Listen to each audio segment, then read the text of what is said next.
Did you watch the BBC documentary? I did. That is where my confusion started. I was like, these people, are they telling the truth? Why didn't they say this when he was still alive? But he's still alive. What do you mean when he was still alive? Here comes another thing, Prof. X. If he's still alive, who was that in that glass coffin? What happened that day? Because there was someone in that glass coffin. It was him. And when he was there in the church, people were manifesting, some were vomiting blood. So what was happening with those people? I was like, hey, this one is a real man of God. Even at his death, people are still you know what? I'm just confused, and my heart is so hurt. I can't. Have you ever sat down to think, why did he make the coffin transparent? Hi, Prof. X, how are you? I'm good. How are you? I'm fine. Talk to me. Yeah, you know what? I've been listening to you for some time now. But I believe some of the things, but some of them, they just confuse me. Like the issue of Prophet TB Joshua. I'm not a daughter of Prophet TB Joshua. I used to listen to him when he was still alive.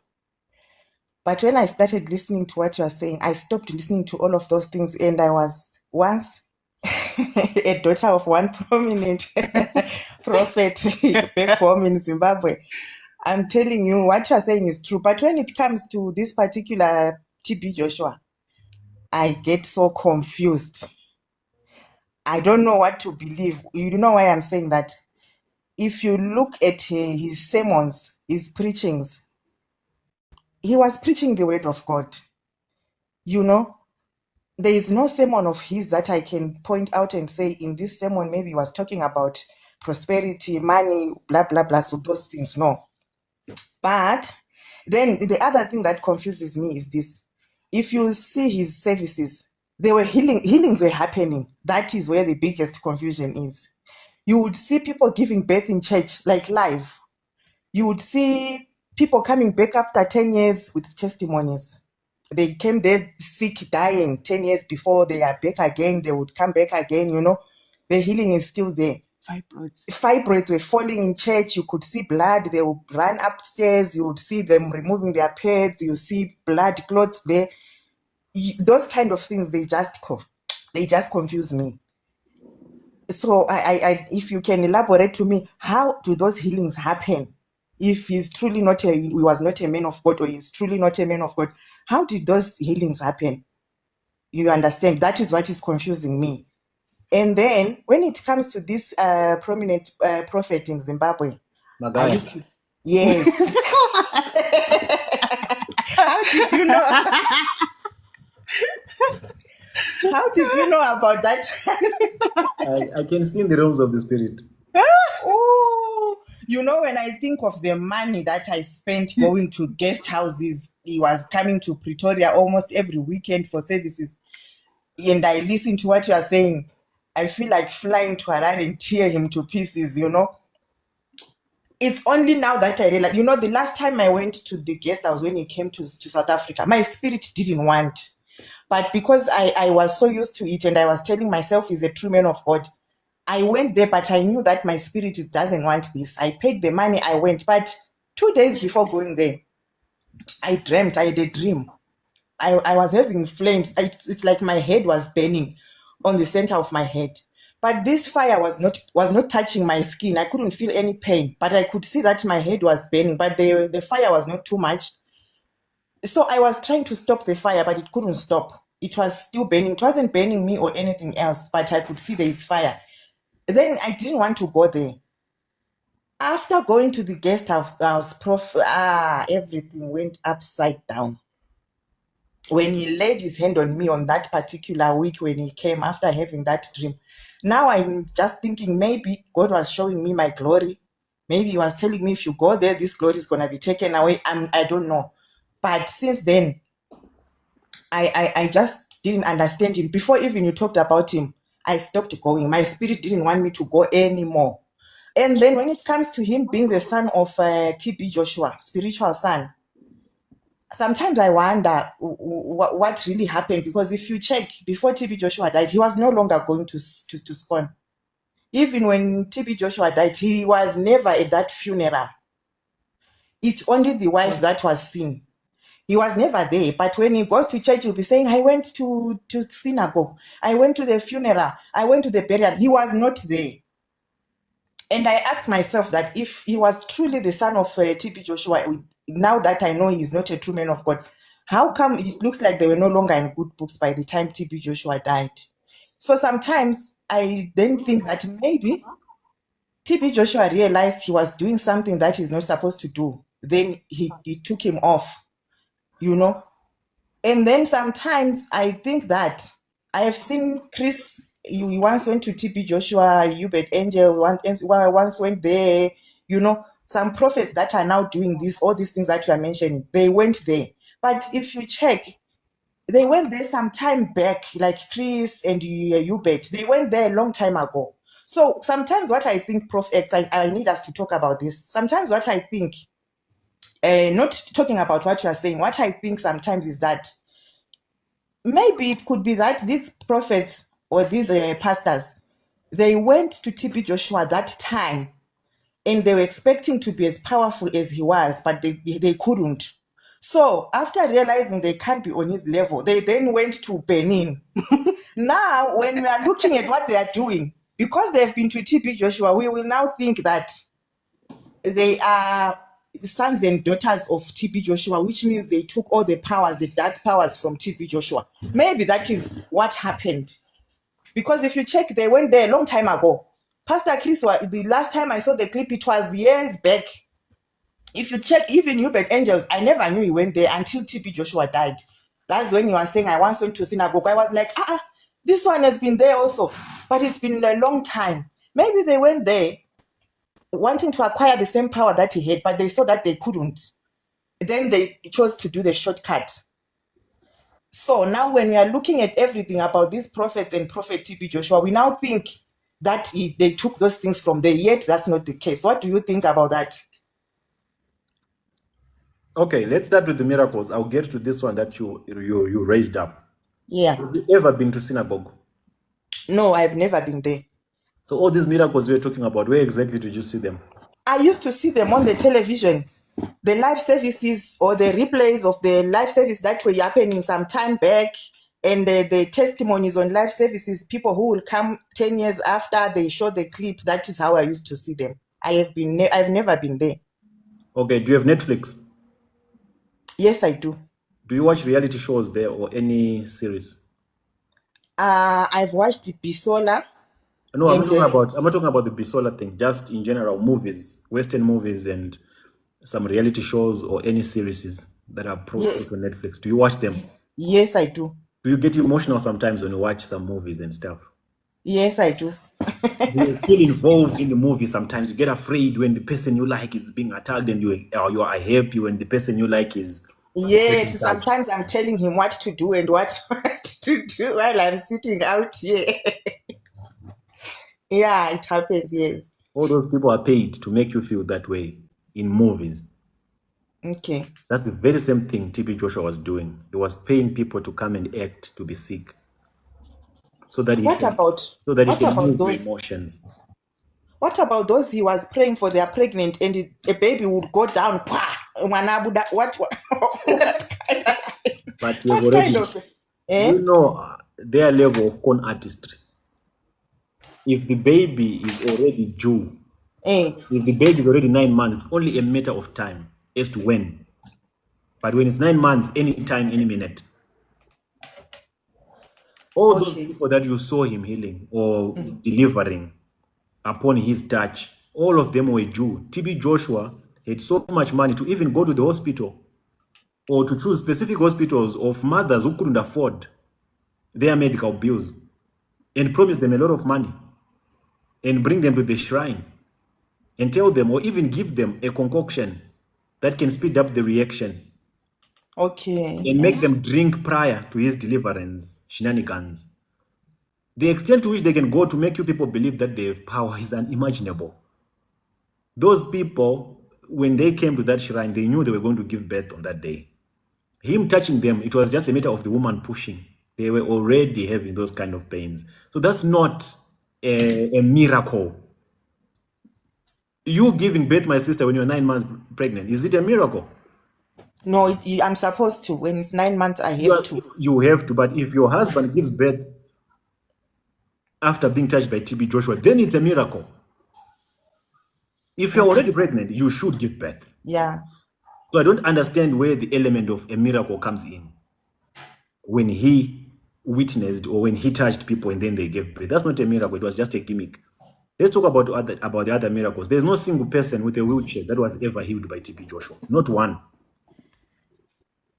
All the testimonies that you had at synagogue were all scripted. All the people who gave testimonies in synagogue, they were taught, they were coached how to give those testimonies.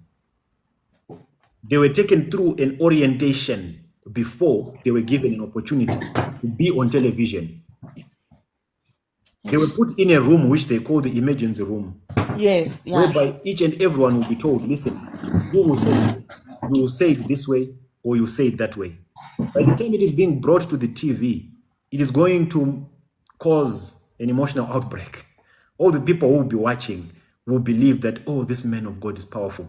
But if he was randomly, or if people were volunteering to say, okay, I have a testimony out of the blue, it would make sense. But all of the people who gave testimonies were grouped first, few days before the event or before the service. And they were told how to present themselves, how to receive, and how to narrate their testimonies. Let's take away the conversation from the testimonies. Now let's go to other miracles that he performed. There were none that were real. All of them were staged. TB Joshua has no power to heal anyone. I know most of you were touching the screen at home. Were you touching the screen at home? I'm telling you, on Sundays, I would not go anywhere. I You'll would be touching stay the and touch the television, screen. receiving. There's one time I was touching the screen. I had a running stomach that Sunday. I said, hey, it happened. I'm delivered. I was running to toilet, so I was like, oh, everything is coming out now. There was nothing real about TB Joshua. TB Joshua is the grandmaster of witchcraft. Nothing real about him. He's just a certified witch doctor who was very manipulative, and he knew exactly how to play with people's emotions. But there's no single person who was healed by TB Joshua. Did you watch the BBC documentary? I did. That is where my confusion started. I was like, these people, are they telling the truth? Why didn't they say this when he was still alive? But he's still alive. What do you mean when he was still alive? Hey, here comes another thing, Prof. X. If he's still alive, who was that in that glass coffin? What happened that day? Because there was someone in that glass coffin. It was him. And when he was there in the church, people were manifesting, some were vomiting blood.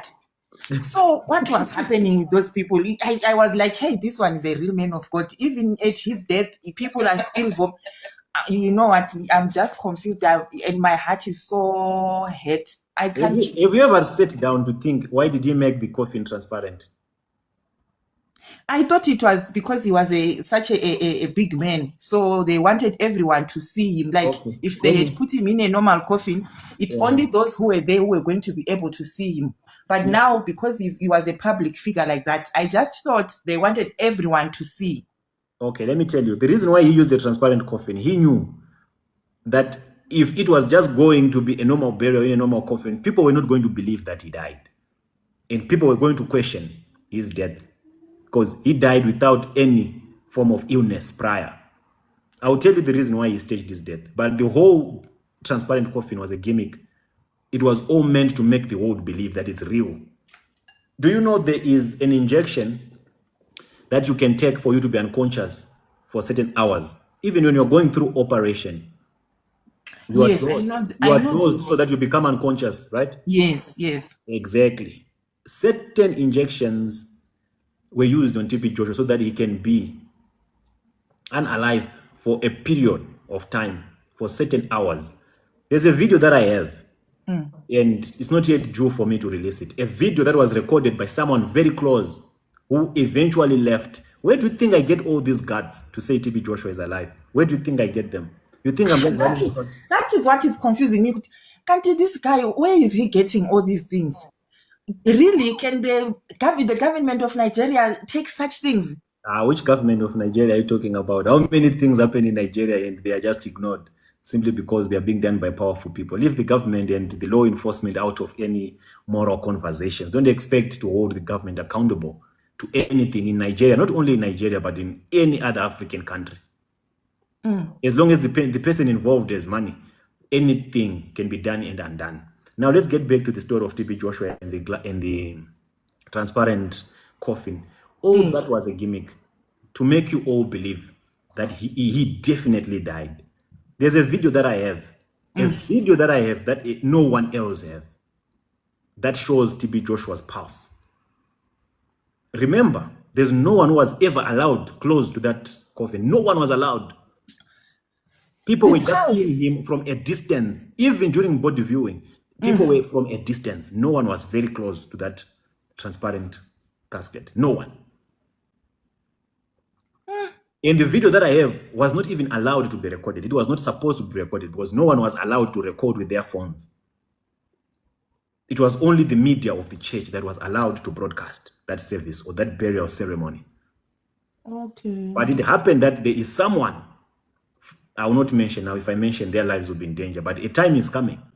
A day is coming when all this information, I'll put it for the public to observe.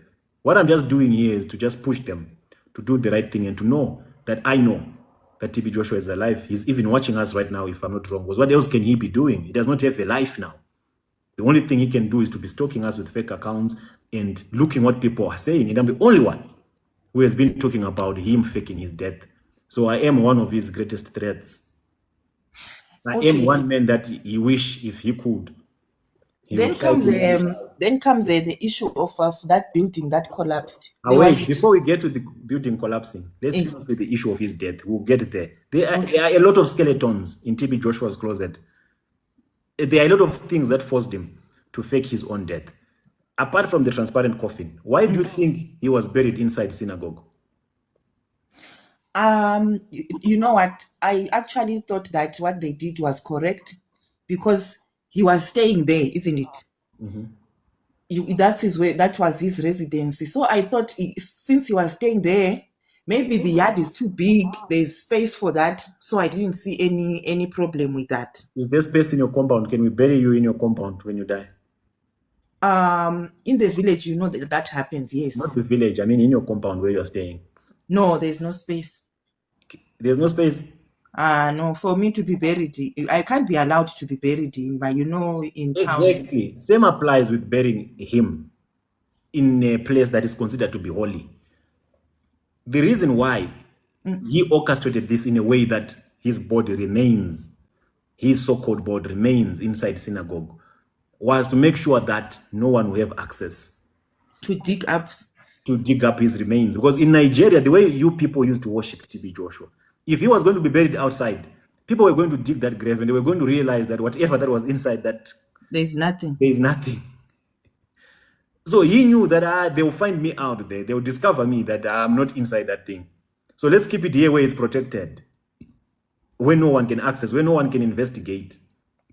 So, which means this deceivement is still continuing, because the wife is continuing. Do you think Evelyn can keep that shrine running? Come on. Evelyn has never played any pivotal role during the existence of TB Joshua. And all of a sudden, Evelyn is this mighty woman of God who's taking charge and firing people, dismissing disciples, and maintaining that shrine. Do you think she has the capacity if it's not TB Joshua behind her?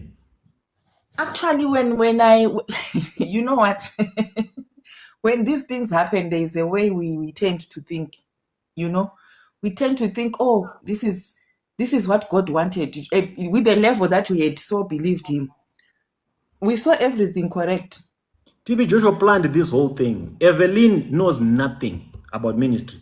Evelyn is just a puppet now, who's being controlled and being told to do what to do by TB Joshua. TB Joshua is pulling the strings. He's the only one who can keep that shrine running. There's no single disciple of his who was going to take over synagogue and keep it running. There's no single spiritual son of his who was going to take over synagogue and keep it running. Remember, running a shrine of that magnitude, it doesn't take a special skill, but it needs someone who understands the blueprint of how to keep it running. TB Joshua understood how to keep that shrine going. And he knew that had he placed anyone at the top or at the top of the hierarchy of this shrine, not his wife, not someone he can control, one way or the other, it was going to be discovered that he's alive.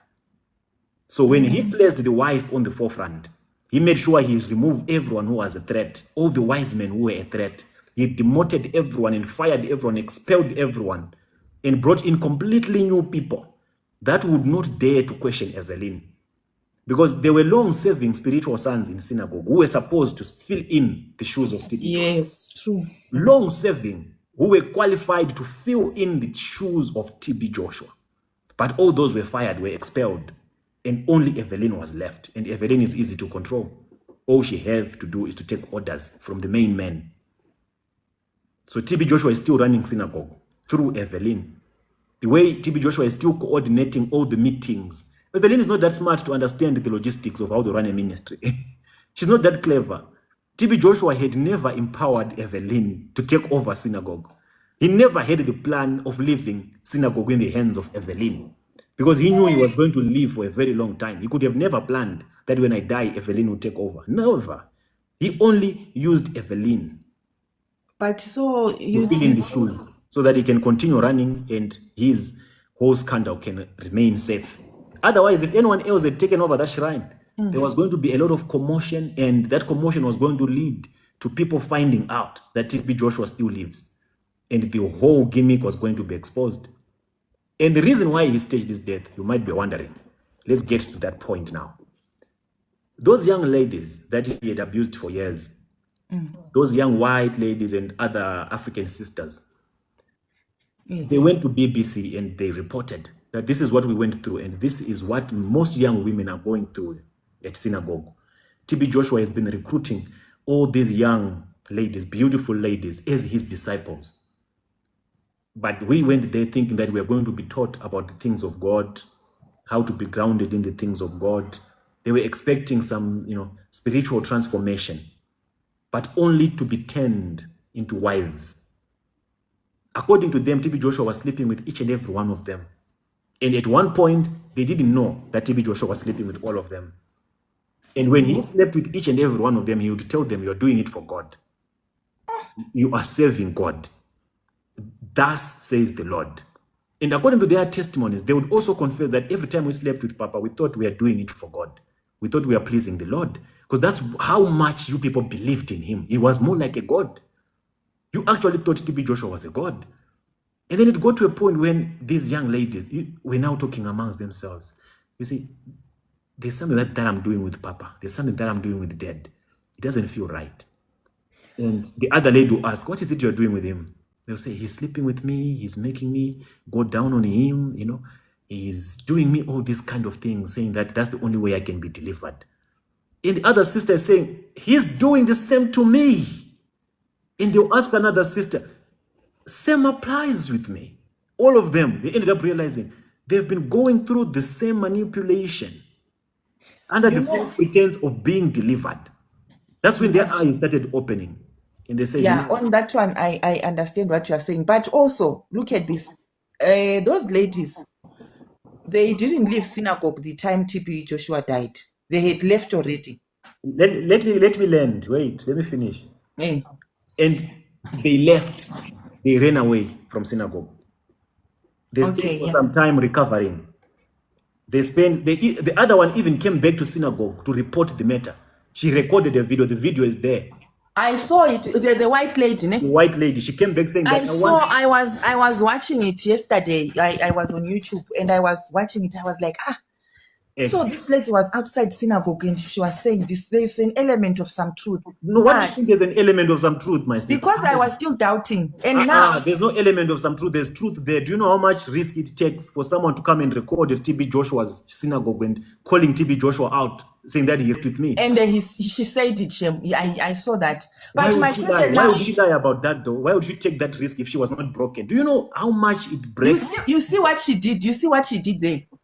That's exactly what they were supposed to do the moment they ran away and go to their countries. When something like that is done to me and I want to leave that place and I couldn't, the moment I leave that place and I get to my place, the nearest police station in my country, I will be there I would be crazy in that police station. But But my these sister, ladies, they kept quiet. wait, you did not follow the documentary then. You did not listen to their stories and the documents that they brought out. That's the first thing that they did when they got to their countries, to report this matter to the police, to the Interpol. And when they reported it, they saw the process was taking long. They went to BBC to make a report again. When they saw the process was taking long, she even dared to come back. She came back to Nigeria to confront TB Joshua, because that's how broken she was. There is no police in Nigeria that she could have called or told, because TB Joshua is a god in Nigeria. No, Shaya, in Nigeria, they couldn't do that. There is nothing you can do in Nigeria against TB Joshua or Chris Oyakilome. Chris Oyakilome has his son called Daysman, who recruits Ethiopian young ladies and turn them into wives. He runs a brothel under the nose of Chris Oyakilome. We reported that case to the police and nothing, no investigation has been done yet, because money talks. What police do you think was going to intervene in the case of TB Joshua from few white ladies who had the guts to expose TB Joshua? So she did make all those reports the moment she arrived in her country of origin. And she waited for the process to take place until they got reach of BBC. When they submitted their stories to BBC, then BBC, as a reputable organization, they compiled the stories all together. After compiling the stories, they called TB Joshua for him to comment, for him to give his side of the story. It was at that point when TB Joshua was called by BBC, then he realized that things are going to get messed up. Being an African prophet, it does not make him any smart in any way. Even if he had millions of people following him, even if he has convinced the world that he's a man of God, he still started thinking, BBC, white ladies, if I'm going to be exposed by BBC, which means the whole wide world, the whole world is going to know about this, and I'm going to be disgraced. Because he knew what he had done to these people. So he did not know how many women are coming, because he had done this to so many young people. So the idea of BBC, it really made him go mad. He started thinking, how are people going to see me now? How are people going to treat me now?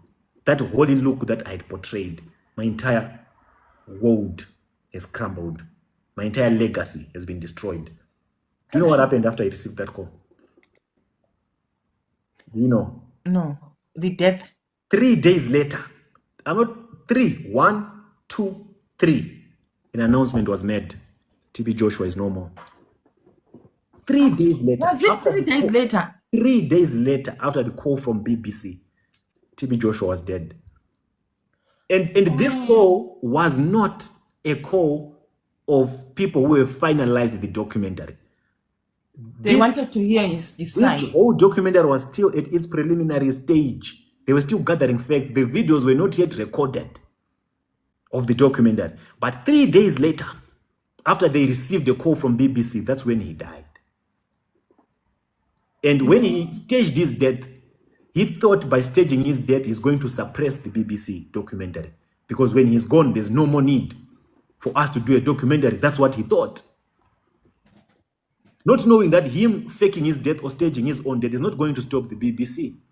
Because one would think, okay, if I'm no longer there, they'll see no need to expose me. The reason why they are going to expose me is because I'm alive. But if I am no longer, he miscalculated this whole thing. So he staged his entire death and just held on tight, hoping that this will not come out. And it took some time before the BBC even came with the documentary. Because from that point, that's when they started gathering all the other victims. And I'm sure the BBC also did not go that extra mile to investigate this matter, because they were also, feeling kind of low that, okay, now that the man is gone, yes, yeah, what is the purpose of even doing this documentary? You understand? But they still had to do it for the sake of doing it as a media house. But if he was still alive, they were going to gather even more victims. On that documentary, TB Joshua's own daughter, called Ajoke, testified. So I don't understand what is that one. That one, they said he adopted. Was it a lie? It was a lie. That was his own daughter. From a different woman? From a different woman. And that woman came to drop that child in the church. Or the story that the child was dropped in the church is true. That part is the truth. But it was his biological daughter. The woman brought that child to TB Joshua, and TB Joshua had to take the fatherly responsibility of raising that child. But he did not want it to look as if this child is coming from a different woman since he was married to Evelyn. So he had to stage it again so that it looks like he's adopting this child. Hey. So he started recording the child and doing all sorts of things so that Ajoke will come across as an adopted child. How many homeless kids are in Nigeria? How many has he adopted? Why only Ajoke? TB Joshua, only of all the children that needs to be adopted, why did he not take the child to a home? Why bring Ajoke and make Ajoke his own daughter? He could have supported Ajoke. He could have even asked anyone from the church to take responsibility of Ajoke. And he could have financed that family. Or he could have taken Ajoke to a home. Why do you think he saw the need to make Ajoke his own daughter and raise Ajoke under his own roof? That was his own daughter with another woman that was brought to him by this woman. And when this child was brought to him, he also realized that it's his child. And if you look at Ajoke and TB Joshua, they look alike. So he said the only way that he can fool people and remain holy in the eyes of people is by staging how Ajoke came into his life. So they dropped Ajoke, they started recording, oh, this is how this child came. Oh, this is how this child came. Oh, let's take him. Me, the man of God, I'm going to take responsibility of this child. And there, boom. At least if he adopted 2 more children or 5 more, we would understand that he was that kind of a man who had the heart to adopt children. Why only Ajoke? That was his biological daughter. That is his biological daughter with another woman. Yeah, that makes sense though, because he could have adopted a lot more. That shrine is huge, it's massive. He could have actually set up an entire home structure in that shrine if he was really driven to help